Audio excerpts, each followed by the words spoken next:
চরণ ধরিতে দিও গো আমারে, নিও না সরায়ে।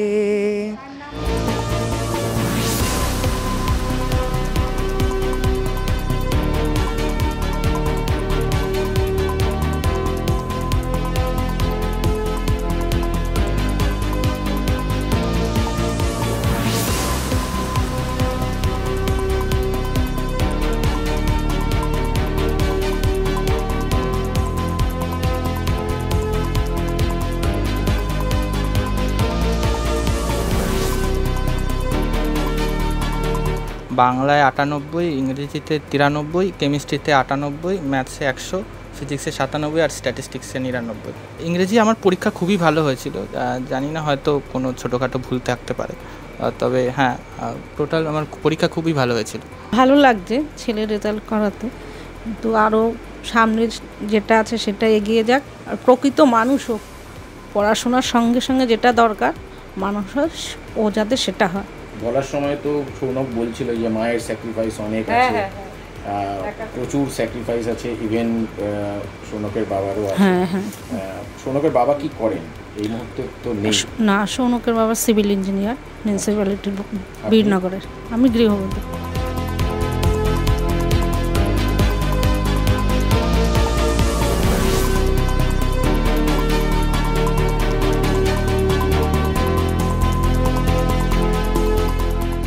এরকম অভিজ্ঞতা তো এর আগে কখনো হয়নি, সেই জন্য বেশ অদ্ভুত লাগছে। আনন্দ যেমন হচ্ছে, বেশ নতুন রকমের একটা অভিজ্ঞতা, বেশ সুন্দর লাগছে আর কি।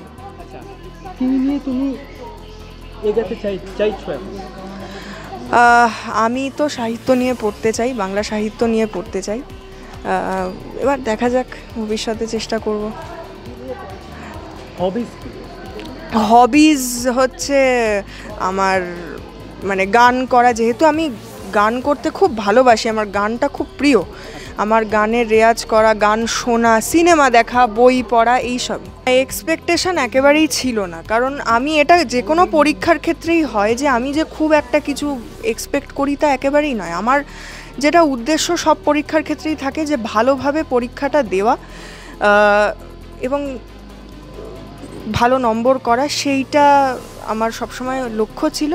এবং বাকিটা যা হবে সেটা রেজাল্টের দেখা যাবে। তো আজকে এই যে এটা হয়েছে সেটা একটা উপরি পাওনা আমার কাছে। অসম্ভব ভালো লাগছে, এটা ভাষায় প্রকাশ করার মতন কিছু নয়। খুব খুব ভালো লাগছে।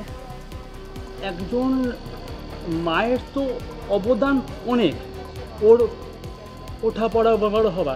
আপনার ওটা বলেন যে আপনি ওকে কেমন করে এত বড় করেছি বলতে, দেখুন ওর পড়াশুনোটা ক্লাস 7 অবধি আমার হাতেই হয়েছে। শুধুমাত্র ইংলিশের টিচার ছিল, বাকি সবটাই আমি করাতাম ওকে। এবং আমি সবসময় নজর রাখতাম যাতে প্রতিদিনের পড়াটা প্রতিদিন ঠিকঠাক করে তা এটার দিকে নজর রাখতাম। তো সেটা করে দেখতাম মোটামুটি ক্লাসে মোটামুটি ঠিকঠাক নাম্বারই করতে, এক সময় হাইস্ট নাম্বারও পেতো। তো আমার এইটুকুনি ছিল, আমি বলতাম ঠিক মতন সময় মতন পড়া, যেটা ক্লাসে যখন যেভাবে হচ্ছে সেভাবে পড়ো, তাহলেই হবে।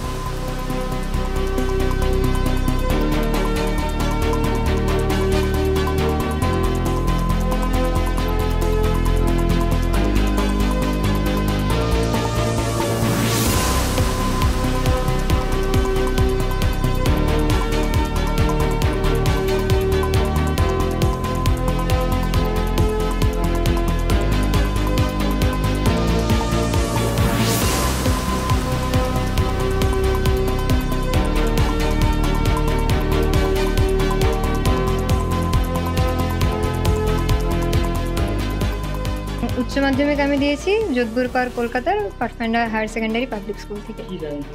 আমার মাধ্যমিকেও হয়েছিল 10ম, উচ্চ মাধ্যমিকেও 10ম। আমি খুবই খুশি হয়েছি সমস্ত শিক্ষক শিক্ষিকাকে, বিশেষত শ্রদ্ধেয় শুভজিৎ সাহা স্যারকে এবং সৃজিত ঘোষাল স্যারকে। তারা প্রতি মুহূর্তে আমাকে সাহায্য করেছেন, মনে জোর দিয়েছেন এবং পড়াশোনা সংক্রান্ত সমস্ত সাহায্য তারা করেছেন। এছাড়াও আমার বাড়ির সমস্ত গুরুজনদের, ছোটো কাকু, জেঠু, আমার বাবার বন্ধু কৃষ্ণকান্ত কাকু, তারা বিভিন্ন সময়ে যখনই যা সমস্যা হয়েছে আমাকে সাহায্য করেছেন। আমি সবার কাছেই কৃতজ্ঞ। সমস্ত গুরুজনকে আমি আমার প্রণাম এবং শ্রদ্ধা জানাচ্ছি।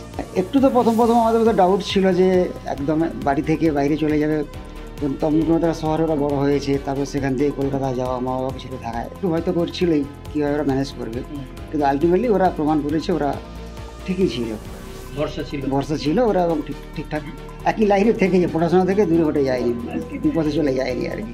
তন্নিষ্ঠা সর্বভারতীয় পরীক্ষা যেই মেন্সে ও 99.55% পেয়েছে, এখন অ্যাডভান্সের জন্য প্রস্তুতি নিচ্ছে।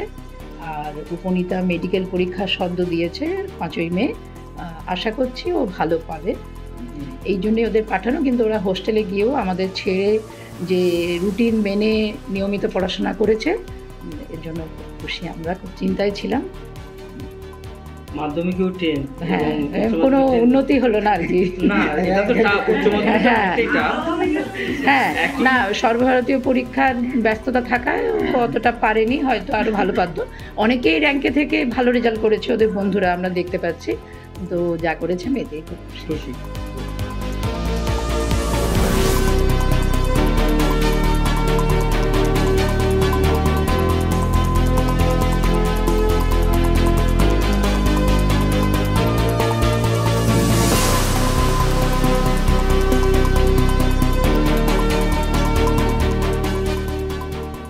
আপাতত তো খুবই ভালো লাগছে, 10th হয়ে বা ভালো একটা রেজাল্ট করে আশা করেছিলাম, কেননা সারা বছর আমার বাবা মা দাদু বাড়িতে অক্লান্ত পরিশ্রম করেছেন আমার সাফল্যের জন্য। তাছাড়াও আমার গৃহশিক্ষক এবং স্কুল শিক্ষক সবাই আমাকে খুব হেল্প করেছেন, যখন যার কাছে যা প্রয়োজন পড়েছে আমি বলেছি, তারা আমাকে যথাসম্ভব হেল্প করেছেন। তাছাড়াও বাবা মা আমাকে বাড়িতেও ভীষণভাবে গাইড করেছেন, এর জন্যই ভীষণ কৃতজ্ঞ। এবং বন্ধুদের কাছ থেকেও অনেক হেল্প পেয়েছি নানা সময়, ভালো লাগছে। ভবিষ্যতে কি হওয়ার? আমার ভবিষ্যতে ডেটা সায়েন্টিস্ট হওয়ার ইচ্ছা আছে, তার জন্য আপাতত স্ট্যাটিস্টিক্স নিয়ে পড়াশোনা করানোর ইচ্ছা। আপাতত পড়াশোনা শুরু হয়েছে, অল্প স্বল্প শুরু হয়েছে, করছি পড়াশোনা। আমার খুবই ভালো লাগছে, আমি নিজে যেটা করতে পারিনি আর্থিক আনুকূল্যের জন্য, ও যে করতে পেরেছে এতেই আমার সাফল্য। পড়াশোনাটা ঠিকভাবে চালিয়ে যেতে পারে সেই চেষ্টা করতাম, নিজের শখ আহ্লাদ বিসর্জন দিয়েও ওর যাতে কোনো অসুবিধা না হয় পড়াশোনার ব্যাপারে সেই দিকে লক্ষ্য রাখতাম।